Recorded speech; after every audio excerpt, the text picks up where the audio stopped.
Are you trying to figure out the secret to happiness? Well, here at What Makes You Happy with Jake Pearson, we want to make that happiness more accessible for you in your life. So stick around as we interview everyday people, inspirational leaders, and your favorite celebrities on what makes them happy.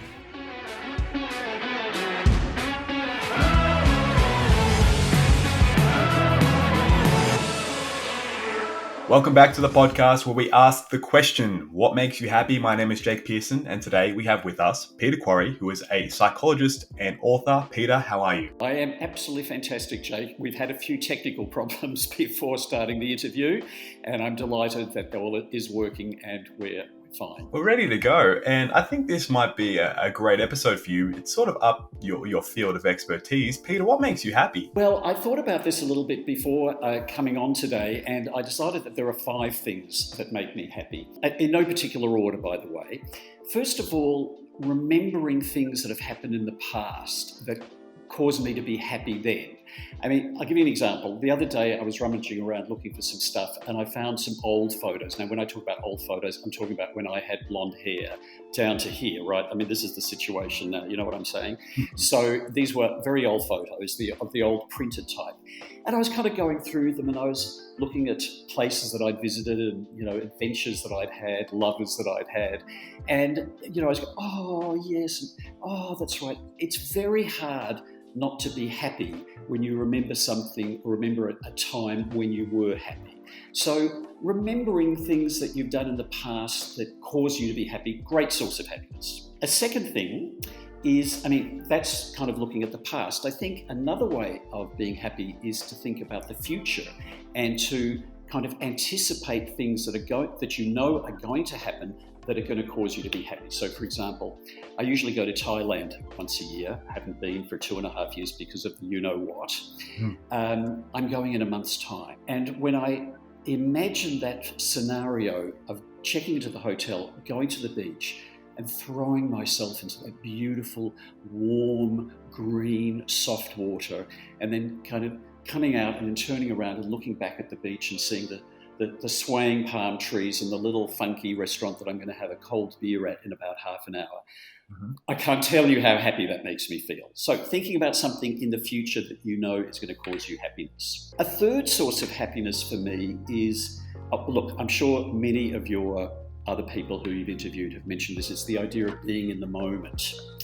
And, everyone thinks this is a new idea. This idea has been around for thousands of years. I mean, when I trained as a psychologist back in the 70s, we called it being in the here and now. But it's the idea of smelling the roses. And I guess what I want to say to some of the people watching your podcast, Jake, because I know they're kind of your age, get off the phones. You're constantly on the phones. Now, you can't smell the roses when you're playing a game that looks as if you're killing fruit.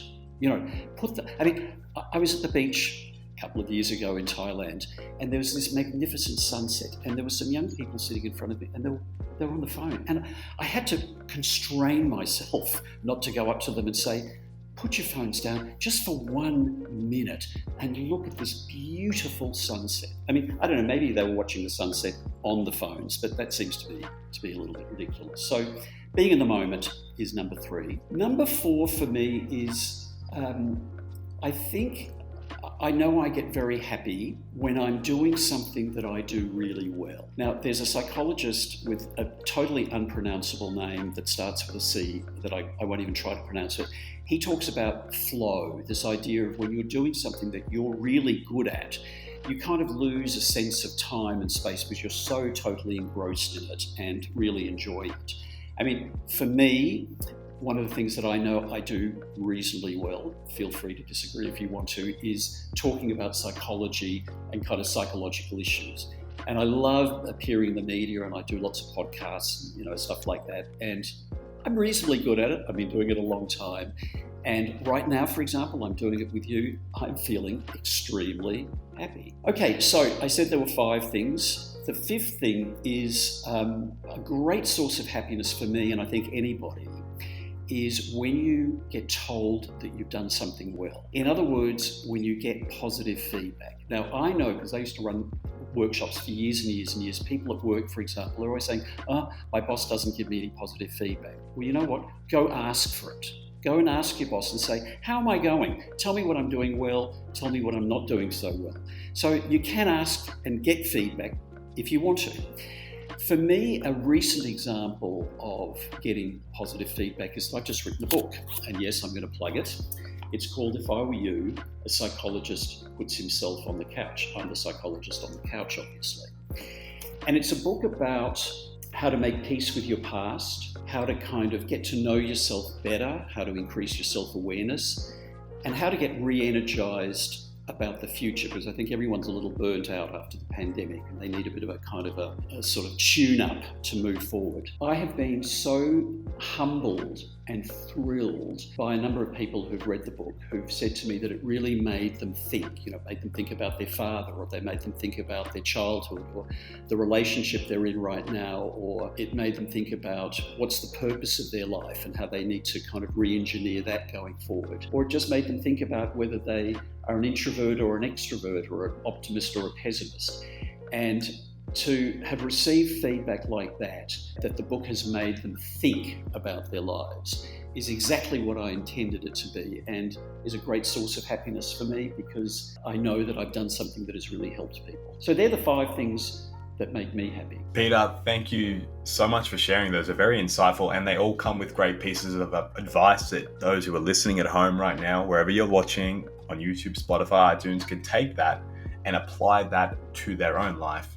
And you don't have to take it all on board, but maybe just pick one thing that resonated with you and start with that. You can connect with Peter and go follow him on his social media platforms, and even check out his book. Peter, thank you so much for coming on and sharing all things in your life around your happiness. Thanks for listening to the podcast. We hope it gives you something to think about on your quest to discover what makes you happy. Don't forget to leave a review or a comment, and follow us on all our social media platforms so you can see our upcoming guest calendar. Thanks for listening. We'll see you next time.